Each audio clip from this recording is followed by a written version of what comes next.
आलू मेथी पालक बनाने के लिए एक गड्डी पालक है और एक गड्डी मेथी है। मेथी को मैंने पत्ते निकाल के और धो के और छान लिया। अब इसको काट के उबालने के लिए रख देना। और ये पालक भी थोड़ा मोटा मोटा काट लिया है और इसको भी उबलने के लिए रख देंगे। तो कुकर में ज़रा उबालो तो जल्दी काम हो जाता है और जल्दी से ये नरम मुलायम हो जाएगा। इसमें पानी डालने की ज़रूरत नहीं है। जो इसके धुलने में जो इसका पानी ऐड हो गया ना, वही इसके लिए काफ़ी हो जाता है। बस अब इसको ढक्कन बंद करके 2-3 मिनट के लिए बस हमने इसको लगा देना है प्रेशर पे और 2-3 मिनट वेट हिलेगा तो ये बस तैयार हो जाएगा। देखिए इसका जो अपना पानी था वो खुश्क हो गया, पानी ज़ाया नहीं होता। अब इसको मैंने चॉपर में पीस लिया। इसके लिए मैंने हैंड चॉपर यूज़ करना है ताकि इसका टेक्सचर बरकरार है। ठीक है, इससे पहले पीसूँगी तो मैंने इसमें सरसों का तेल इस्तेमाल किया है। कोल्ड प्रेस सरसों का तेल अच्छी तरह इसमें रच बस जाता है और इसका टेस्ट बहुत अच्छा आता है। और इसमें मैंने एक मीडियम प्याज डाली है बघार के हिसाब से। अच्छा, साथ में इसमें आधी पोथी लहसुन है और ये जो है इसको मैंने इसमें हैंड चॉपर में पीसा है। जब ये प्याज कच्ची पक्की हो जाएगी तो ये डाल देना है मेथी दाना। मेथी दाने का फ़वाइद अपनी जगह, लेकिन इसमें हालांकि सब मेथी भी डलती है लेकिन इस मेथी दाने की खुशबू एक अलग होती है। अभी चॉपर में मैंने पीस लिया, इसका टेक्सचर ऐसा होना चाहिए, इसे बारीक नहीं पीसना। अभी मेथी दाने का भी बघार तैयार हो गया तो अब मैंने डालना है इसमें ये जो लहसुन था ये डालना है।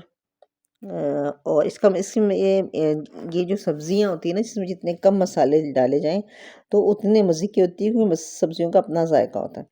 इससे सिर्फ नमक और मिर्चें, कुटी हुई मिर्चें डालेंगे या साबित मिर्ची डालें, पिस्सी भी नहीं डलती, तो वो डालेंगी। और नमक हस्ब जायका डलेगा। जितने आलू हैं, दो मैंने आलू ज़रा बड़े आलू थे, 2 आलू लिए थे। जितने आपने आलू डालने हैं उस हिसाब से नमक मिर्च एडजस्ट कर लें और इसको हल्का सा भूनना है।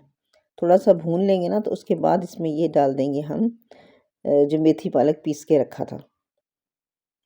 थोड़ा सा इसको हल्का सा भूनना है, ये ज़रा तैयार हो जाएगा, थोड़ा सा हो जाएगा, चांद सी निकल जाए, फिर हमने मेथी पालक इसमें डालना है। क्योंकि तो उबला हुआ है, तैयार है, तो इससे इसका इतनी ज़्यादा पहले से पकाने की ज़रूरत नहीं होती। अच्छा, पालक का जोड़ जो होता है वो दूध होता है। अगर दूध है तो वो डाल दें, दही है तो वो डाल दें। तो ये इसमें थोड़ा सा मैंने दूध डाला है और ये दूध के साथ डाला है थोड़ा सा पानी कि आलू गल जाएं। अगर मेथी पालक को उबालते हुए कुछ पानी बच जाए तो वो पानी भी आप इसी में डालें और उसको फेंकना नहीं है।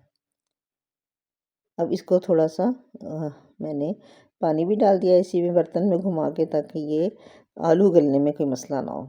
अब इसको इतनी देर पकाना है कि आलू गल जाए।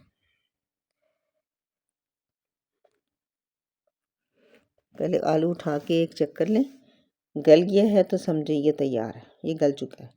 अब इसमें देखें थोड़ा सा पानी अलग है और पालक अलग है, तो इसमें अगर 1 चमचा बेसन डाल दिया जाए ना तो इसका टेक्सचर बहुत अच्छा आ जाता है और जायका भी बहुत अच्छा आता है। बेसन की अपनी सौंधी खुशबू होती है जो इसके टेस्ट को बढ़ा देती है। और बस इसको थोड़ी देर और पकाना है, 2 मिनट बहुत ज़्यादा है इसके लिए। 2 मिनट पकेगा तो बेसन इसमें रच बस जाएगा और इसका पानी पी जाएगा। ढक्कन ढक के हल्की आंच में इसको पकाना है। अब ये तैयार हो जाएगा तो बस इसको उतार लेना है। इसमें मज़ीद बघार की ज़रूरत नहीं होती, बस ये रेडी होता है और आप इसको खा सकते हैं, क्योंकि हमने पहले ही भून लिया था। अब इसमें हरी मिर्च, अदरक जो मर्ज़ी डाल